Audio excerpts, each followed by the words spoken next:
السمیع العلیم العظیم الحفیظ بوجہ الکریم وسلطانہ القدیم من الرجس الخبیث المخبث الشیطان اللعین الرجیم وقبیلہ ونفخہ ونفسہ وہمزہ بسم اللہ الرحمن الرحیم۔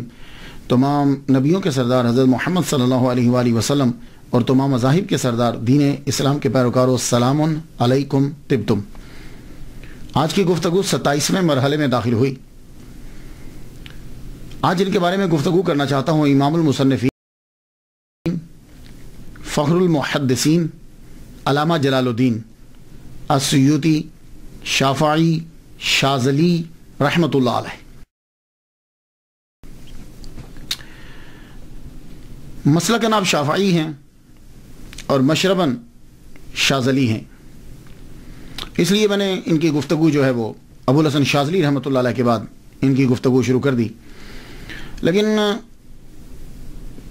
زیادہ شواہدات جو ہیں وہ نہیں ملتے، یعنی ڈیٹیل سے جسے آپ کہہ سکتے ہیں وہ گفتگو نہیں ہے۔ البتہ انہوں نے شاذلیہ سلسلے کے اوپر ایک کتاب لکھی ہے، اس کے اندر تصوف پہ گفتگو کی ہے، اور خود ان کا خاندان جو ہے وہ تصوف سے گہرا تعلق رکھتا تھا۔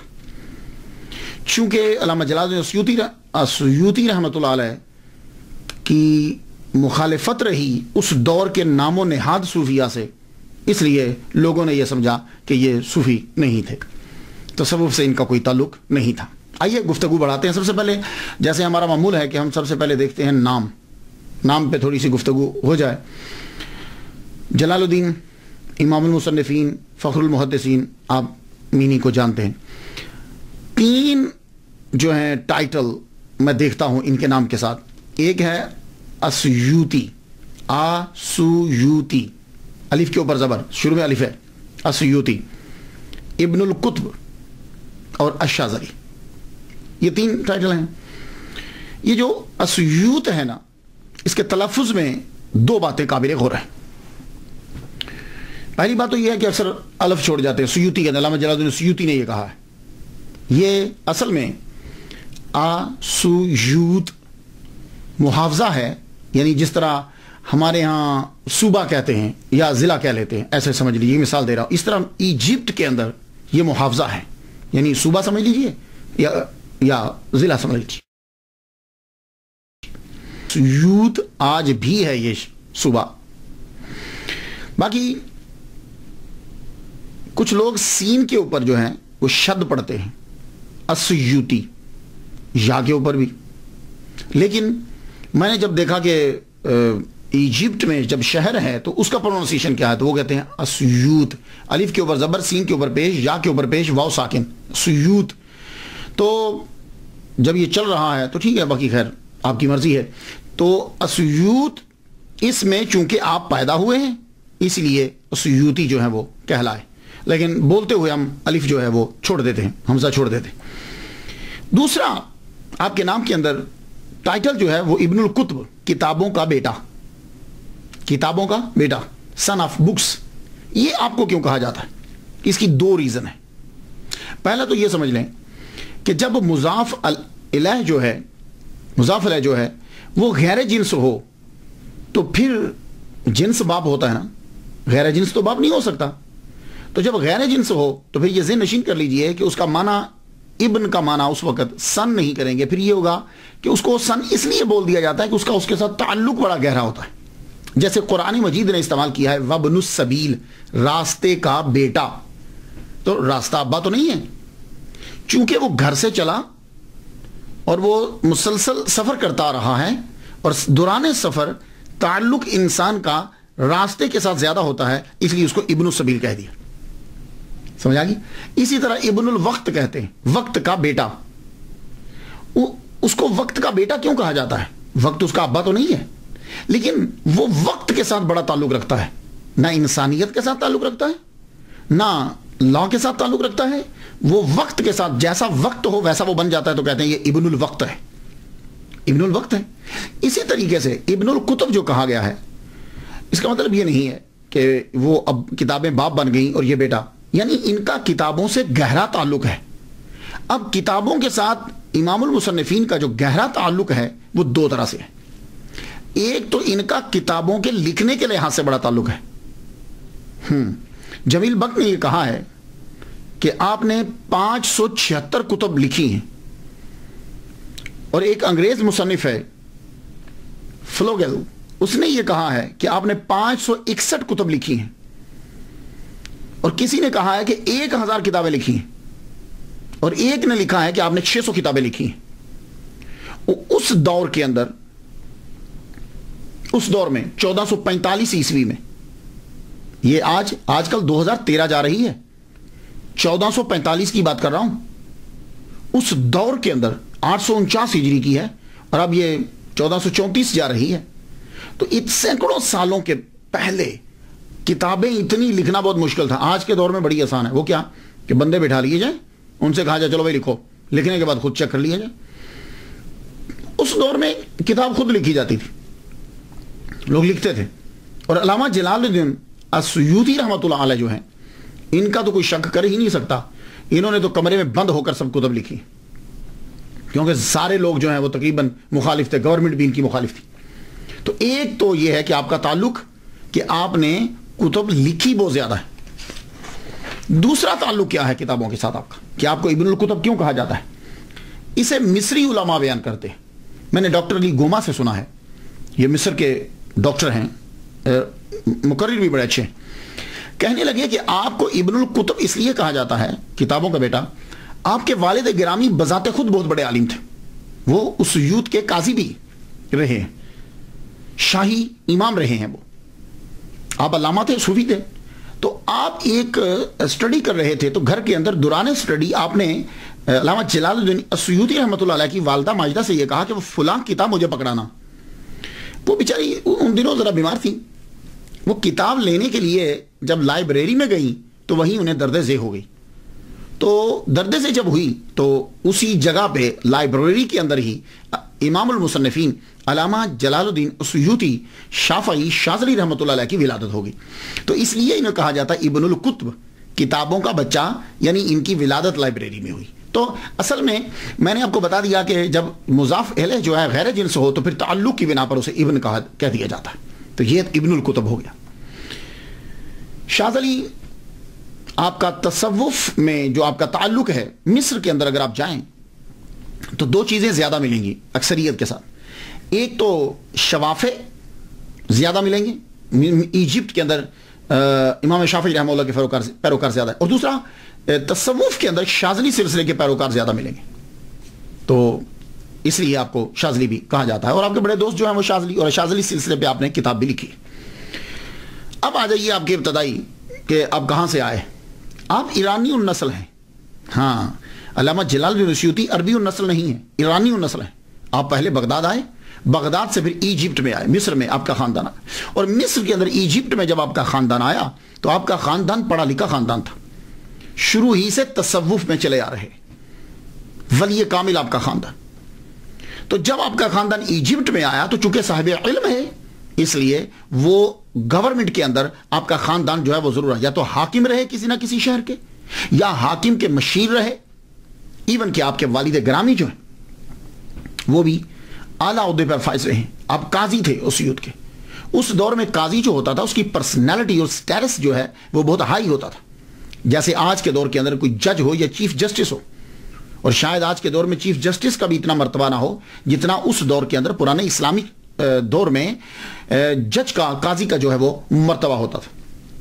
اور اس آپ کا خاندان شروع ہی سے علم پرور ہے، اور خود بھی صاحب علم ہے۔ امام السیوطی رحمۃ اللہ لکھتے ہیں کہ میرے جد اعلیٰ شیخ حمام الدین ایک صوفی تھے، یعنی جن سے آگے نسل چلی، اور امام السیوطی کے والد گرامی شیخ ابو بکر الکمال جو امام حجر اسقلانی رحمۃ اللہ علیہ کے شاگرد ہیں، آپ مدرسہ شیخونیہ میں مدرس بھی تھے اور شہر اسیوط کے قاضی بھی تھے۔ امام السیوطی رحمۃ اللہ کے والد گرامی جب فوت ہوئے تو آپ اس سے اندازہ لگائیے کہ اس دور کا جو خلیفہ ہے قائم بامر اللہ، وہ آپ کے جنازے کے ساتھ چلا، اور امام جلال الدین السیوطی رحمۃ اللہ علیہ کے والد گرامی کے جنازے کو کندھا دیا اور قبرستان تک گیا۔ عام طور پر کیا ہوتا ہے کہ جنازہ پڑھنے کے بعد چھوڑ دیتے، قبرستان تک گیا، اس سے اندازہ لگا لیجئے کہ آپ کے والد گرامی جو ہیں وہ کتنے اعلیٰ عہدے پر فائز تھے کہ خلیفہ وقت جو ہے وہ آپ کے جنازے میں شرکت کر رہا ہے. باقی لوگوں کی تو بات ہی چھوڑ دیجئے, جب خلیفہ وقت شامل ہو گیا ہے تو باقی لوگ تو سارے آئے ہوں گے, پوری گورنمنٹ آئی ہوگی. علامہ جلال الدین اسیوطی شافعی شاذلی رحمۃ اللہ علیہ کا اصل نام جو ہے وہ عبد الرحمن ہے, اور آپ کے والد گرامی کا نام الکمال ابو بکر ہے. ایک جگہ میں نے ابو بکر پہلے پڑھا اور الکمال بعد میں, اور ایک جگہ الکمال پہلے اور ابو بکر بعد میں. یہ آپ کے والد گرامی کا نام. اور یہ شافعی ہیں, آپ کے والد گرامی بھی شافعی مسلک کے تھے. 855 ہجری کو سفر بروز سوموار ان کا انتقال ہوا. ان کے گھر میں شہنشاہ قلم امام اسیوطی رحمۃ اللہ علیہ 1 رجب 849 ہجری 13 اکتوبر 1445 عیسوی بروز اتوار بعد مغرب مصر کے شہر اسیوط میں پیدا ہوئے. ان کے گھر کے اندر آپ کے والد گرامی جو ہی امام المصنفین فخر المحدثین علامہ جلال الدین اسیوطی شافعی شاذلی رحمۃ اللہ علیہ پیدا ہوئے تو آپ کے والد گرامی اپنے بیٹے کو اٹھا کے سیدہ نفیسہ رضی اللہ تعالیٰ عنہ ان کے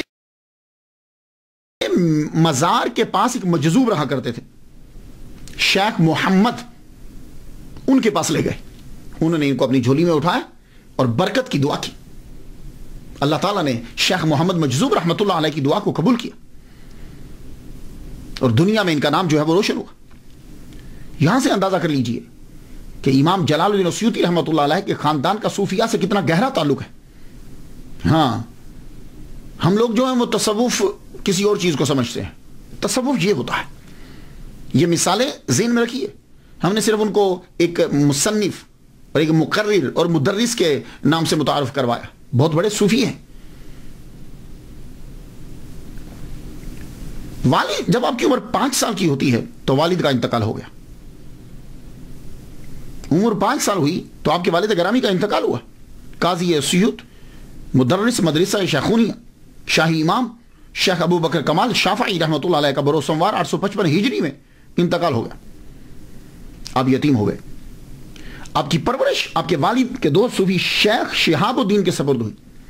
اور ایک بات یاد رکھیے گا, بلوغت سے پہلے یتیمی ہوتی ہے.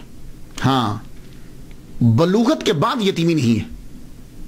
ہاں, بچہ بالغ ہونے سے پہلے جو ہے اسے یتیم کہیں گے. اس طرح تو پھر بندہ ساری زندگی یتیم رہے گا نہیں. بلوغت کے بعد وہ چیز اب ختم ہو گئی. اور انسانوں کے اندر یتیم ہوتا ہے جس کا والد فوت ہو جائے. جانوروں میں یتیم وہ ہوتا ہے جس کی ماں فوت ہو جائے. اور موتیوں میں یتیم وہ ہوتا ہے جو سیپ کے اندر اکیلا ہوتا ہے. سرکار صلی اللہ علیہ وسلم سے کو کہا جاتا ہے نا در یتیم. تو آپ 5 سال کی عمر میں آپ کے والد گرامی کا وصال ہو گیا, اس لیے آپ اب یتیمی میں پرورش پائی.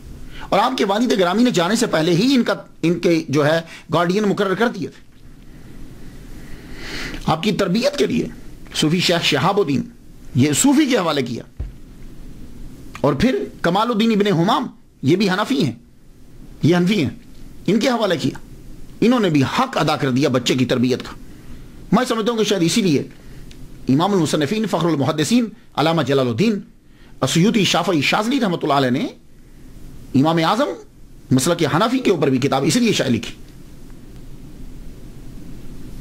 آپ تقریباً 8 سال کے ہوئے تو آپ نے قرآن مجید زبانی یاد کر لیا. یہ تقریباً ہمارے جو اسلاف ہیں ہمارے بڑے 7-8 سال کی عمر میں قرآن یاد کر لیتے ہیں. ہاں, ہم 7-8 سال کی عمر میں شروع کرواتے ہیں, وہ 7-8 سال میں قرآن پڑھ چکے ہوتے تھے. 7-8 سال کی عمر میں قرآن مجید جو ہے وہ حفظ کر لیا. اور پھر اسی 8 سال یہ ابتدائی اسی عمر کے اندر ہی 10 سال کی عمر سے پہلے آپ نے ابن مالک اندلسی کی الفیہ فی النحو والصرف یاد کر لی.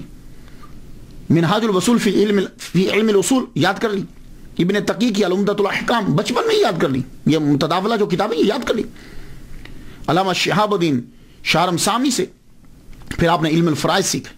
شرف الدین مناوی رحمہ اللہ سے شافعی فقہ سیکھی. علامہ بلقینی رحمۃ اللہ علیہ سے علم فقہ سیکھی. تقی الدین شبلی حنفی رحمہ اللہ سے 4 سال آپ نے عربی اور حدیث سیکھی.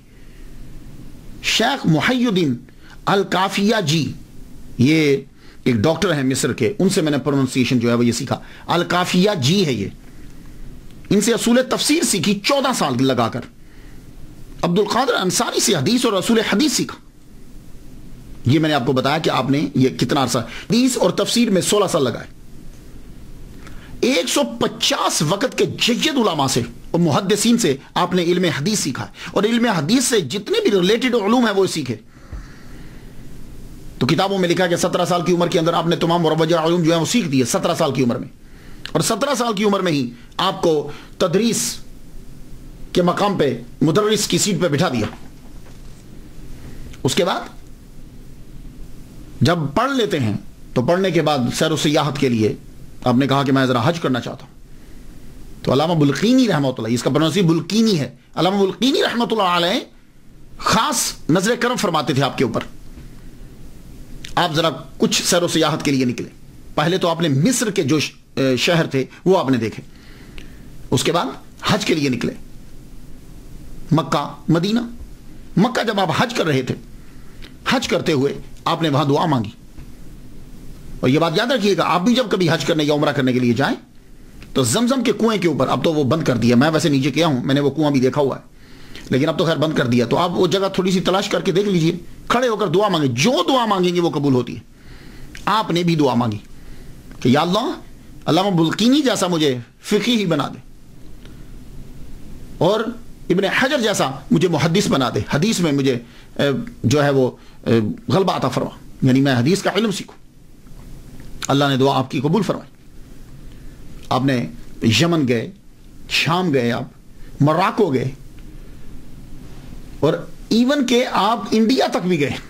امام المصنفین فخر المحدثین علامہ جلال الدین السیوطی شافعی شاذلی رحمۃ اللہ علیہ انڈیا بھی آپ سفر کر کے آئے. پھر آپ واپس آ گئے. واپس آ کر آپ نے تدریس شروع کر دی. سب سے پہلے آپ نے مدرسہ شیخونیہ کے اندر جو ہے وہ تدریس شروع کی. یہاں میں ایک بات عرض کر جاؤں تو 24 سال میں جو ہے وہ آپ فارغ ہوئے پڑھ کر, تو فارغ ہوئے تو فارغ ہوتے ہی آپ کو مدرس لگا دیا گیا. اس کے بعد 24 کے بعد پھر 3 سال گزرتے ہیں, اس میں سیاحت بھی ہے اور اس میں مفتی کا کورس بھی ہے. اور جب علامہ بلقینی رحمۃ اللہ علیہ نے آپ کی صلاحیت کو دیکھا تو آپ کو فتویٰ دینے کی اجازت دے دی 27 سال کی عمر میں. یہ میری تحقیق تھی, ویسے جو کتابوں میں تھا میں نے آپ کو پہلے سے بتا دیا. حافظہ اللہ تعالیٰ نے کمال کا دیا تھا, اور یہ خدا کی بڑی عطا ہوتی ہے. عالم دین کے لیے حافظہ بہت ضروری ہے, ورنہ پڑھتے تو ہم رہتے ہیں, چیز جو ہے وہ بھول جائے تو فائدہ کیا. 2 لاکھ احادیث آپ کو زبانی یاد تھی. اب فرماتے ہیں کہ مجھے اس سے زیادہ بھی ملتی تو میں اور یاد کر لے, وہ بھی یاد کر لیتا. 2 لاکھ احادیث مبارکہ آپ کو زبان. اور ویسے میں ایک بات بتاتا جاؤں کہ احادیث کی تعداد جو ہے وہ سند کی وجہ سے ہوتی ہے, یا متن کی وجہ سے نہیں. سند جو بدلتی جاتی ہے تو حدیثوں کی تعداد بھی بڑھتی چلی جاتی. علامہ محمد حسین الذہبی رحمۃ اللہ علیہ فرماتے ہیں کہ وہ بیک وقت امام المصنفین فخر المحدثین علامہ جلال الدین بیک وقت محدث, فقیہ, مفتی, ادیب, مورخ, نحوی, اور اس کے ساتھ ساتھ مقام اجتہاد اور مرتبہ تجدید پر فائز تھے. اور آپ کی پہلی تحریر جو ہے وہ تعوذ اور تسمیہ, یعنی اعوذ باللہ من الشیطان الرجیم کے اوپر اور بسم اللہ الرحمن الرحیم کے اوپر ہے آپ کی کتابیں پہلے. ویسے اکثر دیکھا ہے میں نے کہ جو بھی لکھنا شروع کرتے ہیں وہ پہلے انہی کے اوپر لکھتے ہیں. میں نے 12 کتابیں میں نے لکھی ہیں, ابھی بھی سلسلہ جاری ہے. میں نے بھی پہلی کتاب جو لکھی بسم اللہ اور ہماری زندگی ہے. اور میں جب امریکہ آیا 2000 کے اندر, تو یہاں خطیب لگا آ کر میں ہیوسٹن میں, تو میں لائبریری کو ایک دن دیکھ رہا تھا, تو مجھے لائبریری کے اندر وہ کتاب مل گئی بسم اللہ اور ہماری زندگی. اور میری ایک اور کتاب ہے امریکی اسکالر کے 4 سوالوں کے جواب, وہ میرے آنے سے پہلے یہاں امریکہ یہاں مسجد کی لائبریری میں تھی. تو میں دیکھ کر بڑا خوش ہوا, حاضر رحمت تو میرا بھی اللہ تعالیٰ کی تو تعوذ اور تسمیہ جو ہے یہ آپ نے پہلے لکھی. تو اللہ تعالیٰ نے آپ کی دعا کو جو ہے وہ قبول فرما لیا, جو آپ نے زمزم کے اوپر دعا مانگی تھی. اللہ اکبر جل شان. اور جب تک آپ تدریس کرتے رہے تحریر کم رہی. ہاں, جب تک آپ پڑھاتے رہے ہیں تب تک تحریر کم ہے. آپ کے پہلے 40 سالہ دور کے اندر تحریر آپ کی بڑی کم ہے. تقریر ہے, تدریس ہے, تحریر کم ہے. یہ جتنی بھی آپ کی تحریر تصنیف ہے یہ آپ کی 40 سال کے بعد کے دور کے اندر بڑی تیزی کے ساتھ جو ہے وہ بڑی. اللہ تعالیٰ نے آپ کو لکھنے کی بڑی صلاحیت عطا فرمائی, اور آپ کہہ سکتے ہیں کہ یہ کرامت ہے. اور میں بھی علامہ جلال السیوطی رحمۃ اللہ علیہ اور اولیاء کرام کی جو کتابیں لکھی ہیں ان کو ان کی کرامات میں تسلیم کرتا ہوں میں، اور یہ ان کی سب سے بڑی کرامتیں ہیں، یہ بات یاد رکھیے۔ یہ جو ان کی کتاب ہوتی ہے یہ، لیکن ہمارے ہاں کیا ہوتا ہے کہ ہمارے ہاں جو مصنف ہو یا جو تقریریں کرتا ہو اسے لوگ کم ہی ولی مانتے ہیں، یا اسے ولی نہیں مانیں گے۔ ہمارے ہاں کوئی ایک علیحدہ سا ہمارا ایک تصور ہے، تحریر کے اندر اور تدریس کے اندر، تقریر کے اندر مشغول ہو جاتا ہے، ہم اسے اس طرح کا ولی کامل نہیں مانتے۔ حالانکہ میرا وجدان یہ کہتا ہے کہ جو کتاب ہے یہ وہ دکھائی ہوئی کرامت سے زیادہ بڑی ہوتی۔ داتا گنج بخش علی حجویری رحمۃ اللہ علیہ، آپ نے خانہ کعبہ لوگوں کو دکھا دیا تھا، لیکن میں ان کی کتاب کشف المحجوب کو اس کرامت سے بڑی کرامت مانتا ہوں، کیونکہ جن لوگوں نے خانہ کعبہ دیکھا تھا وہ تب کے تھے۔ آج کے جو ہیں وہ اتنا فائدہ اس بات سے نہیں اٹھا رہے جتنا فائدہ وہ کشف المحجوب سے اٹھا رہے۔ میں جس لحاظ سے بات کر رہا ہوں، مخالفت کرنے والے تو بیان عجیب طریقے سے کریں گے، لیکن میرے نزدیک ولی کامل کی لکھی ہوئی کتاب جو ہے وہ اس کی سب سے بڑی کرامت ہوتی۔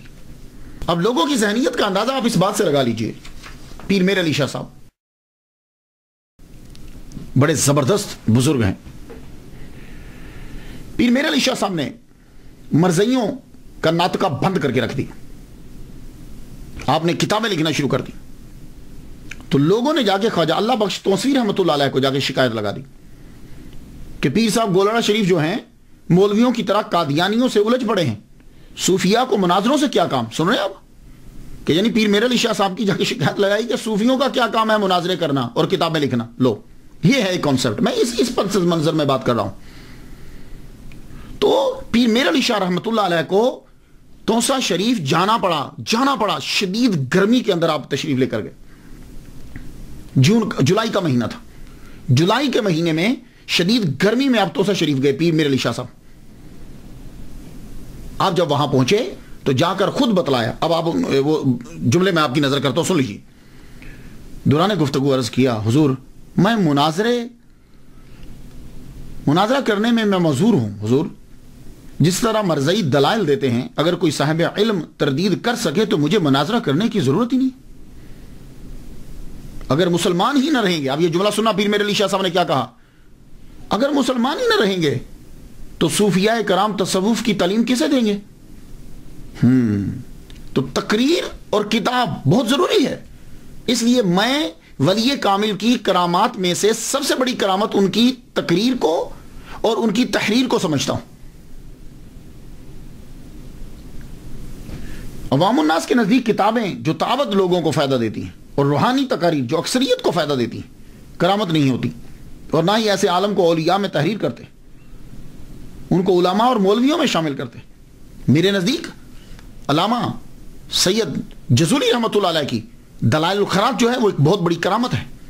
میرے نزدیک امام بصیری شاذلی رحمۃ اللہ علیہ کا قصیدہ بردہ ایک بہت بڑی کرامت ہے۔ میرے نزدیک علامہ ابو الحسن شاذلی رحمۃ اللہ علیہ کا حزب البار ایک بہت بڑی کرامت ہے۔ میرے نزدیک امام جلال الدین السیوطی رحمۃ اللہ علیہ کی الاتقان اور آپ کی دوسری کتب یہ بہت بڑی کرامت ہے۔ میرے نزدیک پیر میر علی شاہ صاحب کی کتب بہت بڑی کرامت ہے۔ میرے نزدیک پیر کرم شاہ صاحب کی لکھا ہوا قرآن مجید کا ترجمہ بہت بڑی کرامت ہے۔ میرے نزدیک تفسیر نعیمی مفتی احمد یار خان نعیمی رحمۃ اللہ علیہ، ان کی یہ کتاب تفسیر نعیمی بہت بڑی ان کی کرامت ہے، یہ بات یاد رکھیے گا۔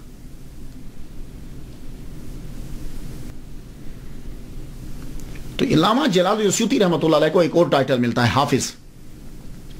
یہ جو حافظ کا ٹائٹل ہے یہ بھی آپ کو ملا۔ حافظ کیسے کہتے ہیں؟ حافظ تین کے لیے استعمال کیا جاتا ہے، دھیان سے سن لیجیے۔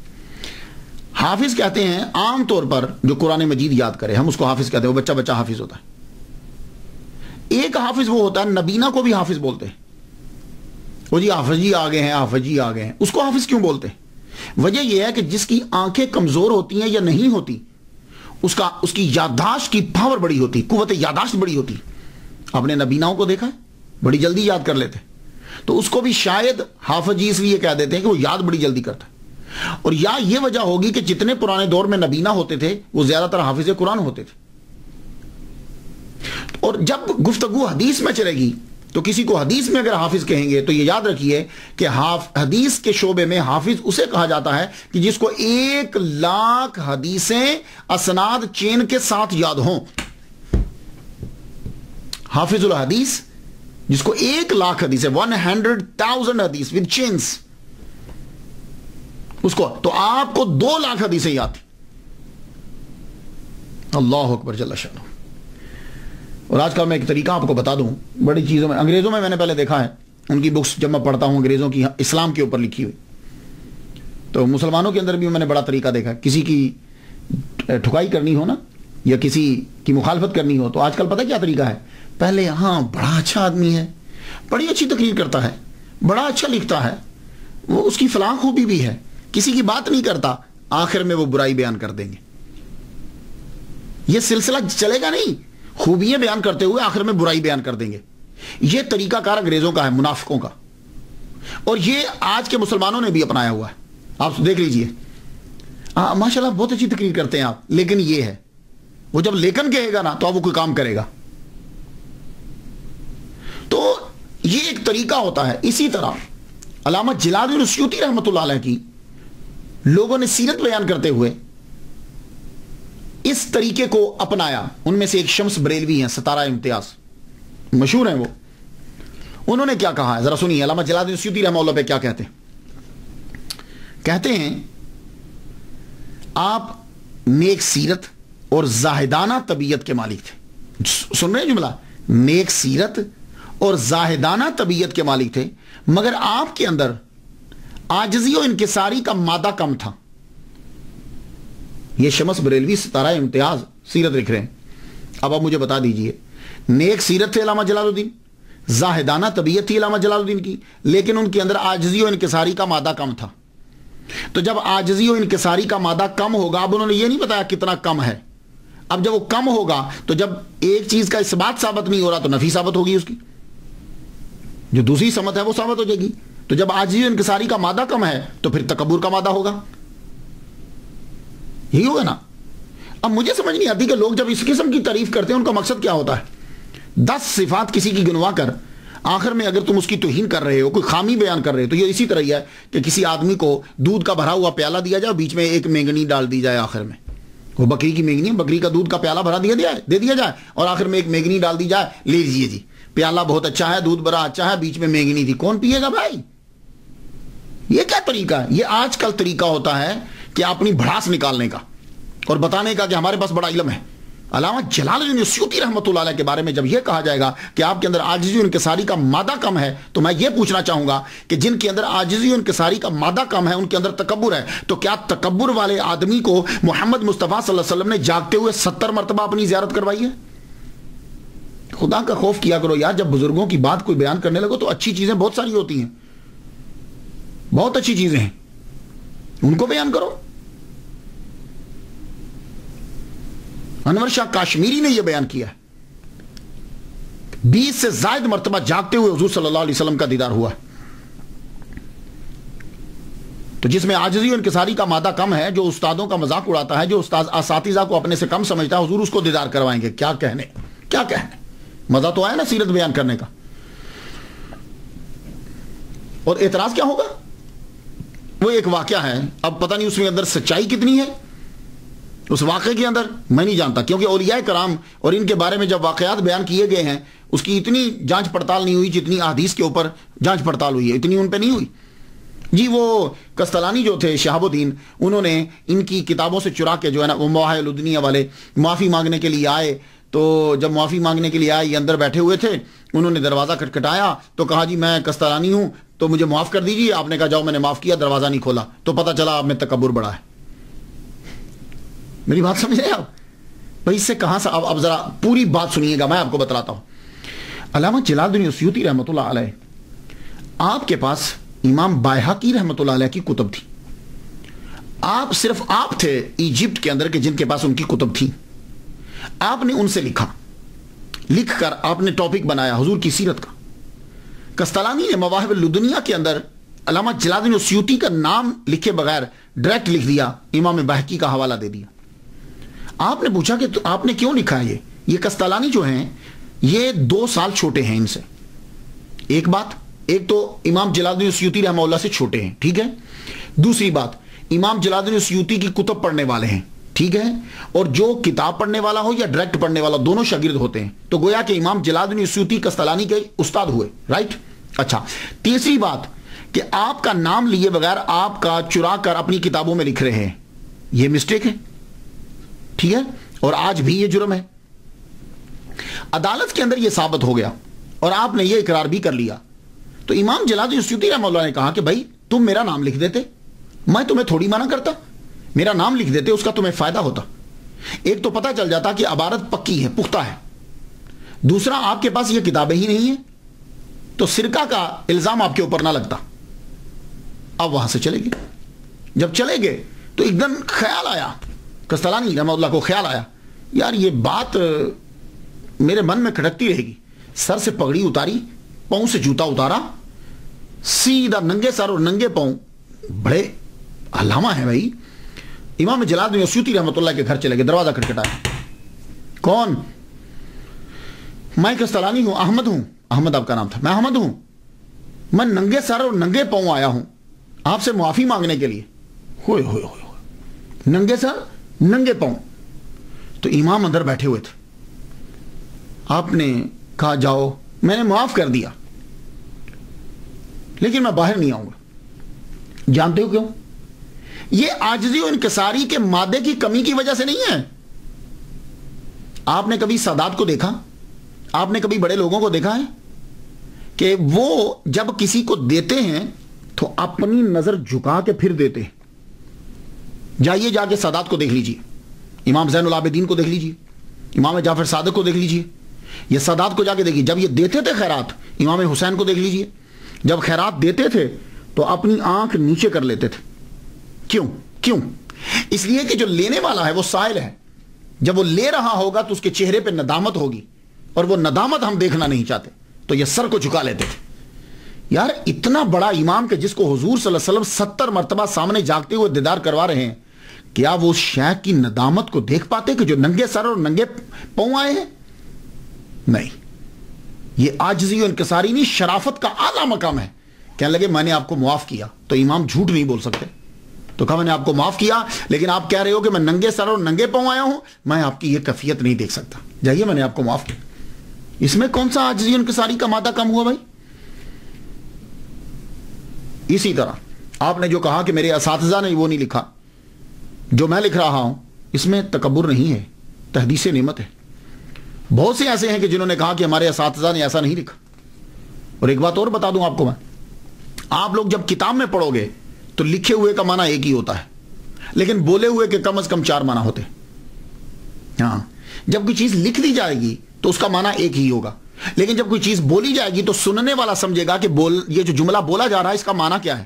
جیسے میں اگر کہوں تم جا رہے ہو، اب اس کے 4 معنی ہیں. تم جا رہے ہو، یہ 4 معنی بنیں گے. تم جا رہے ہو، کوشچن. تم جا رہے ہو، خبر. تم جا رہے ہو، آرڈر. تم جا رہے ہو، تنزیہ. تو ایک ہی جملہ جو ہے اس کے 4 میننگ بن سکتے ہیں کہ خبر دی جا رہی ہے، طنز کی جا رہی ہے، پوچھا جا رہا ہے یا حکم دیا جا رہا ہے. تو علامہ جلال الدین السیوطی رحمۃ اللہ علیہ نے جب اس جملے کو بولا تو لکھا ہوئے کو ہم نہیں سمجھ سکتے. تو اس لیے علامہ جلال الدین السیوطی رحمہ اللہ، اگر آپ یہ لوگ تسلیم کرتے ہو کہ 70 مرتبہ ان کو زیارت ہوئی ہے، تو پھر میں ہرگز یہ تسلیم نہیں کروں گا کہ ان کے اندر عاجزی و انکساری کا مادہ کم تھا اور وہ اپنے اساتذہ کے بے ادب تھے. میں یہ تسلیم نہیں، ہرگز نہیں کروں، کیونکہ حضور پاک صلی اللہ علیہ وسلم اور اللہ ایسے بندوں پہ نظر کرم فرماتا ہی نہیں. تو دونوں میں سے ایک چیز نکالنا پڑے گی، اور یقیناً دوسری نکالیں گے، پہلی نکل نہیں سکتی. اور تیسری بات سن لیجئے، وہ یہ ہے کہ بہت سے ایسے ہمارے امام ہیں کہ جن کی زندگی مخالفت میں گزری. لوگوں نے، گورنمنٹ نے، ماحول نے ان کی خوب مخالفت کی، جیلسی کی وجہ سے. تو اس لیے جو دل میں آیا انہوں نے لکھ دیا. مصر کے تمام علماء کرام اس بات پر متفق ہیں کہ آپ درجہ اجتہاد پر فائز تھے. خود آپ کے پاس ٹولز تھے، آپ نے مسائل جو ہیں وہ لکھنے شروع کیے، اجتہاد کیا آپ نے. لیکن وہ اجتہاد آپ کا سارے کا سارا اجتہاد جب آپ نے چیک کیا تو امام شافعی رحمہ اللہ کے ساتھ ملتا تھا. تو آپ نے امام شافعی رحمہ اللہ کی پیروی کی، خود مجتہد نہیں بنے. تصانیف آپ کی بہت زیادہ ہیں. عربی کے اندر کثیر التصانیف آپ کو کہا جاتا ہے. کثیر التصانیف مصنف کے حاملہ. آپ کی سب سے بڑی کرامت خدمت قرآن سے متعلق. آپ نے قرآن مجید کے بارے میں بہت کچھ لکھا ہے. خود بتلاتے ہیں کہ یہ شوق میرے اندر کیوں پیدا ہوا. کہنے لگے کہ میں جب کتابیں پڑھتا تھا, کتب پڑھتا تھا لائبریری میں جا کے, تو مجھے حدیث کی کتابیں بڑی ملتی تھی. یہ دیکھیے, یہ بھی حدیث کی کتاب لکھی گئی. اعلیٰ حضرت عظیم البرکت کی جامع الحدیث سے مکمل ان کی جو حدیث لکھی ہوئی ہیں وہ جمع کی. حدیث کی کتابیں بڑی ملتی تھی, لیکن قرآن کے بارے میں کتابیں بہت کم ملتی تھی. میں نے اپنے اساتذہ کی کتابیں پڑھی, اقرار کرتے ہیں وہ, میں نے اپنے اساتذہ کی کتابیں پڑھی, چھوٹی چھوٹی ہوتی تھی. ضرورت تھی کہ اسے اور وسیع کیا جائے. لو, اس میں کیا بے ادبی ہے, اس میں کیا بے ادبی ہے کہ اسے اور وسیع کیا جائے. تو پھر میں نے وہ کتب پڑھی, پڑھنے کے بعد میں نے ان کو اور وسیع کیا. پھر میں نے کچھ کتابیں پڑھی کہ میں نے جب کتابوں کو پڑھا تو مجھے لگا کہ ابھی بہت کچھ ہے میرے لیے کہ جو میں اور لکھ سکتا ہوں اس کتاب کے اوپر. اس میں کون سا تکبر ہے. تو آپ نے پھر کتابیں جو ہیں وہ لکھنی شروع کی. یہ اتقان جو ہے, اگر آپ تفسیر لکھنا چاہیں گے تو آپ کو اس کتاب کی بڑی اشد ضرورت پڑے گی. الاتقان جو ہے فی علوم القرآن, علامہ جلال الدین السیوطی رحمۃ اللہ علیہ کی کتاب. اس کے بغیر کہاں لکھیں گے آپ تفسیر کو.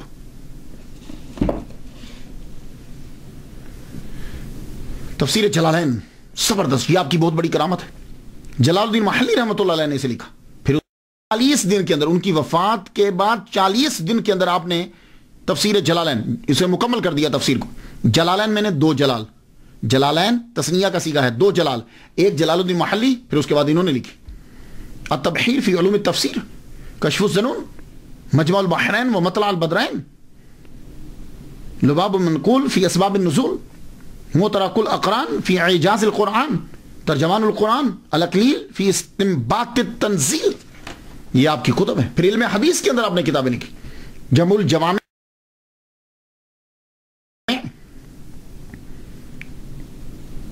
اظہر المتناصرہ فی الاحادیث المتواترہ. اس میں آپ 100 حدیث ایسی جمع کی ہیں کہ جن کو حضور صلی اللہ علیہ وسلم کے 10 صحابہ نے تواتر کے ساتھ بیان کیا. شارح بھی آپ غضب کے تھے. مسلم شریف چھوڑ کر بخاری, ترمذی, نسائی, ابن ماجہ, موطا, اس کی شروعات آپ نے لکھی. اور حضور صلی اللہ علیہ وسلم سے عشق بھی آپ کو کمال درجے کا تھا. اور یہ عشق کا نتیجہ ہے کہ سرکار نے آپ کو دیدار کروایا. اور اس عشق کی مثال آپ نے کیا دی, اس کا اظہار کس طرح کیا کہ حضور صلی اللہ علیہ وآلہ وسلم کے ماں باپ کے اوپر اعتراضات آج تک ہوتے ہیں. حضور صلی اللہ علیہ وسلم کے ماں باپ, حضور کی والدہ ماجدہ کی قبر بالکل مسمار کر دی گئی. اس کے اوپر کبھی روڑی پھینک دیتے ہیں, کبھی اس کو بالکل مٹا دیتے ہیں. آپ نے 6 رسالے حضور صلی اللہ علیہ وسلم کے ماں باپ کے ایمان پر لکھے. اللہ اکبر, یہ ہے عشق. اور میرا وجدان یہ کہتا ہے کہ جتنا آپ نے لکھا ہے آپ ہی ہیں جنہوں نے لکھا ہے. حضور صلی اللہ علیہ وسلم کی والدہ ماجدہ کے اوپر بہت کم لکھا گیا. 1993 کے اندر میں نے عرس آمنہ ایسے ہی کوئی اشارہ یا القاء ہوا 10 اپریل کا. مجھے 1993 سے میں نے شروع کیا حضرت آمنہ رضی اللہ تعالی عنہا کا عرس. اور آج بھی, یہ آج 10 اپریل ہے, 10 اپریل کو پاکستان کے اندر کئی جگہ پہ عرس جو ہے وہ ہو چکا ہے. میں نے اس کی پیر محل میں 1 کروڑ مرتبہ, 1 کروڑ مرتبہ, بہت بڑا مدرسہ ہے, 1 کروڑ مرتبہ سارا سال پڑھتے رہتے ہیں. درود شریف سرکار کی والدہ ماجدہ کے لیے پڑھا گیا. اسی طرح گجرات کے اندر بھی ہوا ہے. علامہ حنیف جلال پوری صاحب نے جو ہے وہ بہت بڑا عرس کیا. میرے والد گرامی کے مزار پر جو ہے سید طالب حسین شاہ رحمۃ اللہ علیہ, ان کے مزار پر جو بہت بڑا کل جلسہ ہوا ہے. تو اب یہ آہستہ آہستہ یہ پھیلتا جا رہا ہے. میرے والد گرامی کے مزار پر تو یہ درود شریف میں نے خود لکھوایا. لکھو اللہم صلی علی سیدنا محمد و آبا و محمد و آل محمد و صحاب محمد و بارک وسلم. میں نے کتاب جب لکھی, میں نے پڑھا ان کو, پھر اس کے بعد میں نے کتاب لکھی, کتاب کا نام ماں ہے. وہ اس کو میں ڈیڈیکیٹ جو ہے وہ میں نے کیا سرکار کی والدہ محترمہ کو. اور میں نے الحاوی للفتاوی علامہ جلال الدین السیوطی رحمۃ اللہ علیہ, اس کے اندر ایک حدیث مبارکہ لکھی ہے کہ حضور فرماتے ہیں کہ میں عشاء کی نماز پڑھ رہا ہوں اور میں فاتحہ پڑھ چکا ہوں. میری والدہ مجھے آواز دیتی تو میں فاتحہ روک کے, نماز روک کے پہلے ماں کی بات سنتا, پھر میں آ کے نماز پڑھتا. تو میں نے اس سے لکھا کہ حضور کتنا ادب کرتے ہیں کہ حضور کے لیے ان کی والدہ, اللہ کے بعد ان کی والدہ ان کے لیے درجہ رکھتی. تو ایک مولوی نے میرے خلاف کتاب لکھ دی, کفر کا فتویٰ دے دیا, کتاب لکھ دی, ایک بندے کو بھیج دیا مجھے قتل کرنے کے لیے بھی. تو بعد میں کیا ہوا, کچھ عرصہ کے بعد وہ مولوی جا رہا ہے، کالے کتے نے اس پر حملہ کیا اور وہ شخص جوانی کے اندر ہی مر گیا۔ اور جن جن لوگوں نے سرکار کی والدہ محترمہ کا احترام کیا اور دن منایا، اللہ تعالیٰ نے ان کو نوازا۔ امام جلال الدین سیوطی رحمۃ اللہ علیہ زندہ مثال ہے آپ کے سامنے، 70 مرتبہ حضور صلی اللہ علیہ وسلم نے ان کو دیدار کروایا ہے۔ کیوں؟ انہوں نے حضور صلی اللہ علیہ وسلم کی والدہ محترمہ اور حضور کے والد گرامی کے لیے کتابیں لکھی ہیں کہ وہ مومن تھے۔ میرے ایک دوست ہیں، بڑا عرصہ بیچارے باہر آنا چاہتے تھے، نہیں آوے، 2 سال انہوں نے سرکار کی والدہ محترمہ کا عرس کیا، تیسرے سال وہ باہر تھے۔ اسی طرح ایک اور صاحب ہیں، بلڈنگ سے انہوں نے بنانی تھی مدرسے کی، میں نے ان سے کہا کہ آپ کیجئے۔ پچھلے سال انہوں نے، اس سے پہلے سال انہوں نے عرس کیا، اس سال 2 منزلہ بن چکی، معلوم ہی کیسے ہو گیا۔ تو آپ بھی 10 اپریل کو سرکار صلی اللہ علیہ وسلم کی والدہ محترمہ کے لیے ضروری سال ثواب کیا کریں۔ میں تو ہر سال، یہ میں تحدیث نعمت کے لیے بتا رہا ہوں، ہزار رحمت میرے بھی، ہر سال سرکار کی والدہ کے نام کی ایک قربانی جو ہے وہ عید الاضحیٰ پہ میں کرتا ہوں۔ اگر سرکار کی والدہ مسلمان نہیں ہے نا، تو دنیا میں کوئی مائی کا لال مسلمان نہیں ہے۔ مخدومہ کائنات، ماؤں کی جائے پناہ حضرت آمینہ رضی اللہ تعالیٰ عنہ۔ تو اس لیے آپ لوگ جو ہو وہ ضرور احترام کیجیے، پھر دیکھیے کتنی برکتیں اور رحمتیں نازل ہوتی۔ محمد صلی اللہ علیہ وسلم کو اپنی والدہ سے بڑا پیارا ہے۔ تو حضرت آمینہ رضی اللہ تعالیٰ عنہ، ان کے بارے میں کتب جو ہیں وہ انہوں نے لکھی۔ امام المصنفین علامہ جلال الدین سیوطی رحمۃ اللہ علیہ تعصب سے پاک۔ ہوتا کیا ہے کہ تعصب جو ہے یہ بڑھتا رہتا ہے جیلسی کی وجہ سے، لیکن آپ خود شافعی ہیں، لیکن امام اعظم نعمان بن ثابت رحمۃ اللہ علیہ پر بھی آپ نے کتاب لکھی، ان کی شان میں بھی۔ اسی طرح امام اعظم نعمان بن ثابت رحمۃ اللہ علیہ کے دوست امام مالک رحمۃ اللہ علیہ، مالکی فقہ کے جو بانی ہیں، ان کی شان میں بھی انہوں نے کتاب لکھی۔ تو تعصب سے بالکل جو ہے وہ ٹوٹلی پاک۔ میرے سامنے تقریباً لسٹ جو اندر پڑی، میں جو اسٹڈی کر رہا تھا، تقریباً 200 کتب ہیں، لیکن اب میں کتابوں کے اوپر گفتگو کرنا شروع کر دوں گا تو آپ کے لیے تو خیر اتنا، ہاں کوئی اسٹوڈنٹ آپ میں ہو تو پھر اس کے لیے ہے کہ وہ جا کے تلاش کر سکتا ہے، اس کو خیر مل بھی جائیں گی۔ تفسیر، تقریر، تدریس، حدیث، قرآن، ایمان، جسم و جان، جن و انسان، کوئی ایسا ٹاپک نہیں جس کو اس ہستی نے ٹچ نہ کیا ہو۔ ہر آدمی کو کسی نہ کسی طرح واعظین ہیں۔ انیس الجلیس بہترین کتاب ہے۔ تصوف کے اوپر شاذلیہ طریقہ کی بڑی تفسیر کیا۔ دنیا میں جب کوئی آتا ہے تو آخر اسے جانا بھی ہوتا ہے۔ امام المصنفین فخر المحدثین علامہ جلال الدین سیوطی شافعی شاذلی رحمۃ اللہ علیہ۔ آپ کو بیبرس خانقاہ جو ہے، مسجد جو ہے اس کے ساتھ خانقاہ تھی بیبروسیہ، اس کی خانقاہ کا منتظم اعلیٰ بنا دیا گیا، ہیڈ بنا دیا گیا۔ تو وہ خانقاہ آپ سمجھتے ہیں، خانقاہ میں زیادہ صوفیہ کرام رہتے ہیں۔ آپ جب گئے تو آپ نے صوفیہ کو دیکھا، صوفی تو آپ بھی تھے، دیکھا اتنا خرچہ، ماہانہ وظیفے اعلیٰ، سب کو اکٹھا کر کے کہا دیکھو تم لوگ خود کو صوفیہ کہلواتے ہو، خرچے تمہارے عمر جتنے ہیں، آج دیکھو صوفیہ کے اندر اور تصوف کے اندر ہم نے بھی پڑھا ہے، تصوف کے اندر اس طرح کی عیاشی نہیں ہوتی۔ صوفیہ کرام تو توکل اسی چیز میں رہتے ہیں، اور تم لوگوں کے اتنے ماہانہ وظائف اور اتنی تنخواہیں، آپ نے ان کے ماہانہ وظائف کم کر دیے، خرچہ کم کر دیا۔ اس کا نتیجہ کیا نکلا؟ خانقاہ کے سارے صوفیہ جو اندر رہتے تھے نام و نہاد وہ سب آپ کے دشمن ہو گئے، اور آپ کے والد گرامی کا ایک دوست تھا وہ سب سے بڑا آپ کا دشمن ہوا، اور اتنی دشمنی بڑی ہوئی کہ بغاوت تک بات چل رہی، اور انہوں نے ایک بندے کو پیسے دے کے مقرر کیا کہ امام جلال الدین سیوطی کو قتل کر دیا جائے۔ آپ پر وہ شخص چاقو لے کے حملہ کرنے لگا کہ پیچھے سے کسی نے دیکھ لیا، شور کیا تو وہ بھاگ گیا، لیکن آپ کے اوپر اتنے جھوٹے مقدمات عدالت کے اندر پیش کیے گئے، اتنی سٹوریز بنائی گئی، آپ کو پولیس نے اریسٹ کر لیا۔ جب پولیس نے اریسٹ کیا 23 سال تک آپ المنچل میں، جسے آج کل روضۃ المقدس کہتے ہیں، 23 سال تک آپ نے چلہ کاٹا۔ اتنا بڑا چلہ ہوگا کسی کا؟ امام جلال الدین سیوطی رحمہ اللہ کو صوفی نہیں مانتے۔ 23 سال تک پھر آپ نے خود کو کمرے میں بند کر لیا، لوگوں سے ملاقات بہت بہت بہت ہی کم، تحائف لینے چھوڑ دیے۔ کوئی آتا جی میں تحفہ لے کر آیا، فرمان لگے جن لوگوں کو یہی نہیں معلوم کہ عالم اور عارف اور جاہل صوفیہ میں فرق کیا ہے، ایسی قوم کے تحائف کو کیا لینا۔ طائف پر. لیکن اس 23 سال کے اندر 22 سال کے اندر آپ نے بہت لکھا, خوب لکھا, اور سب سے زیادہ اسی عرصے میں جو ہے وہ لکھا ہے. پھر آپ کے ہاتھ کے اوپر ایک معمولی سا ورم ہو گیا. تو جمعۃ المبارک کی شب 19 جمادی الاولیٰ 9/11 ہجری آپ نے وصال فرمایا. روزہ دیکھ لیجئے. لیکن میں بڑا حیران ہوتا ہوں, روزہ ان کا جو ہے وہ بڑا بسیدہ سا ہے, تالا بھی بڑا کم دیر کھلتا ہے. کوئی لوگ جاتے ہیں,